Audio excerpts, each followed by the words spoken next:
níṣe ni ọ̀rọ̀ ló máa di ariwo tó fẹ́ di ẹ̀tẹ́ àti ìtìjú fún ọlọ́lá jùlọ gómìnà ìpínlẹ̀ Kwara, gómìnà Abdulrahman Abdulrazak ní ọjọ́rú tí í ṣe ọjọ́ Wednesday ọ̀sẹ̀ tá a wà nínú ẹ̀ yìí, èyí tí í ṣe ọjọ́ 27 nínú oṣù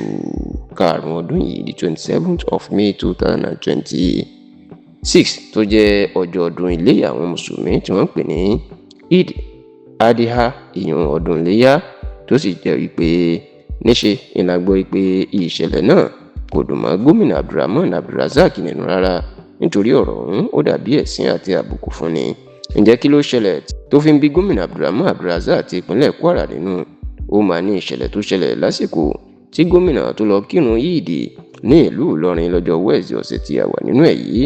Níṣe ni òbítíbitì èrò tí wọ́n jẹ́ ọmọ ìlú Ìlọrin, ìlú tá máa ń kì pé ìlú tó súnmọ́ àlùjánnà tó jìnnà síná, ìní wọ́n máa jáde tí èrò pọ̀ lọ bìbà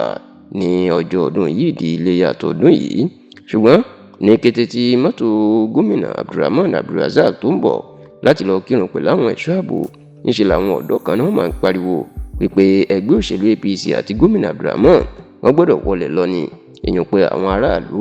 wọ́n ń fẹ̀hónú hàn wípé àwọn ò fẹ́ gómìnà Abdulrahman Abdulrazak àti ẹgbẹ́ òṣèlú APC mọ́ ní ìpínlẹ̀ Kwara. ọ̀rọ̀ yìí máa di ariwo ńlá,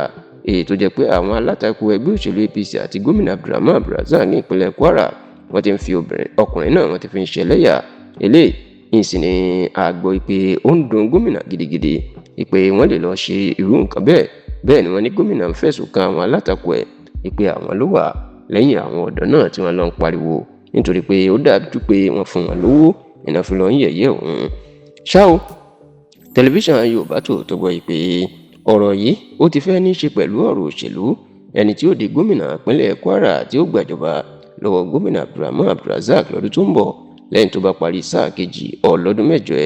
ẹni tí gómìnà Abdulrahman Abdulrazak tó sì fà kalẹ̀ láti di gómìnà nínú ẹgbẹ́ òṣèlú APC láti gbapò lọ́wọ́ ẹ̀ ó ní abẹnugan ilé ìgbìmọ̀ asòfin ìpínlẹ̀ Kwara ọ̀nàrẹ́bù Yakubu Danladi. bẹ́ẹ̀ ni ẹgbẹ́ òṣèlú People's Democratic Party tí gómìnà tẹ́lẹ̀ ní ìpínlẹ̀ Kwara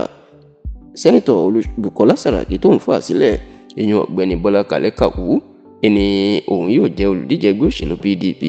àwọn méjèèjì ìyẹn Yakubu Danladi àti Bọ́lá Kalẹ̀ Kàwú, àwọn méjèèjì ni wọn yóò jọ gbéná wojú ara wọn ní àsìkò ètò ìdìbò gómìnà ìpínlẹ̀ Kwara oṣù kejì ọdún tó ń bọ̀. tá a sì gbọ́ pé àpẹẹrẹ ohun tí ó ṣẹlẹ̀ lásìkò náà ni wọ́n ti dáwò lọ́jọ́ ọdún iléyá ní ìlú Ìlọrin pẹ̀lú ariwo tí wọ́n ń pa lé gómìnà Abdulrahman Abdulrazak lórí.